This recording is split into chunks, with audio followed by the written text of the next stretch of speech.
Ղարաբաղյան հիմնահարցի շուրջ առաջին բանակցությունները տեղի ունեցան դեռևս 22 տարի առաջ Հելսինկիում Մինսկի խմբի ձևաչափի ձևավորումից հետո։ 1997-ին հակամարտության լուծմանը ներգրավեցին ամերիկացի, ֆրանսիացի և ռուս համանախագահները, որոնք ժամանակ առ ժամանակ այցելում էին հակամարտության գոտի։ Նույն տարում Լիսաբոնի գագաթնաժողովից հետո համանախագահները ներկայացրեցին հակամարտության լուծման հռչակավոր փաթեթային տարբերակը։ Այն առաջին կետով ենթադրում էր զինված ուժերի դուրսբերում այսպես կոչված գրավյալ տարածքներից, փախստականների և տեղահանվածների վերադարձ, բուֆերային գոտու ստեղծում, Լաչինի միջանցքի միջազգային վարձակալում։ Երկրորդ կետը Արցախի կարգավիճակի մասին էր, ըստ որի այն փաստացի մնում է Ադրբեջանի կազմում։ Հայաստանը և Լեռնային Ղարաբաղը մերժեցին այս տարբերակը։ Համանախագահներն առաջարկեցին փուլային տարբերակ, որտեղ ավելացվել էր միջազգային ուժերի տեղաբաշխումը հակամարտության սահմանի ամբողջ երկայնքով։ Կարգավիճակի հարցը փուլային տարբերակից դուրս էր։ Հայաստանը և Ադրբեջանը համաձայնվեցին, Ղարաբաղը ոչ։ Վերջինս ոչ մի երաշխիք չուներ, որ գրավյալ տարածքները թողնելուց հետո Ադրբեջանը կհամաձայնվի շարունակել բանակցությունները։ Սա դե ֆակտո անկախ դե յուրե Ադրբեջանի կազմում լինելու տարբերակն էր։ Մեկ տարի հետո համանախագահները ասպարեզ նետեցին ընդհանուր պետության գաղափարը։ Այստեղ նախ պետք է որոշվեր Լեռնային Ղարաբաղի կարգավիճակը, հետո միայն մնացած հարցերը։ Ենթադրվում էր, որ ըստ այս գաղափարի Ղարաբաղը դառնում է տարածքային միավոր հանրապետության ձևով, բայց Ադրբեջանի կազմում։ Ղարաբաղը դարձյալ համաձայն չէր, Հայաստանը չհասցրեց որևէ տեսակետ հայտնել, Ադրբեջանն այն մերժեց հենց սկզբից։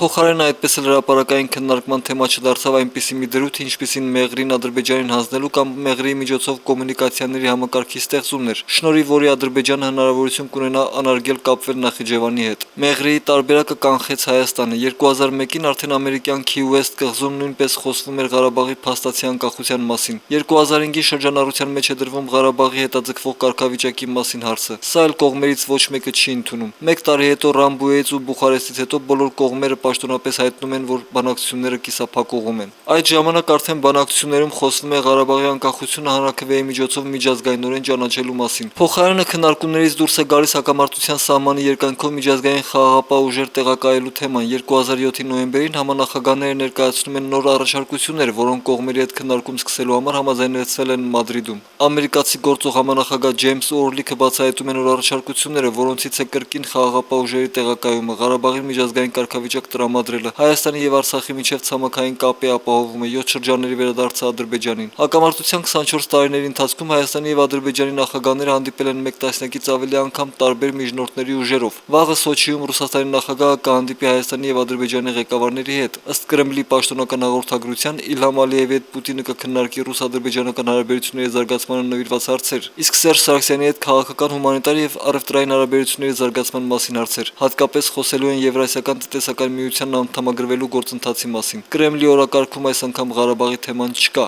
Ալիև-Սարգսյան հանդիպման մասին այսօր արդեն հայտարարել է Հայաստանի վարչապետը։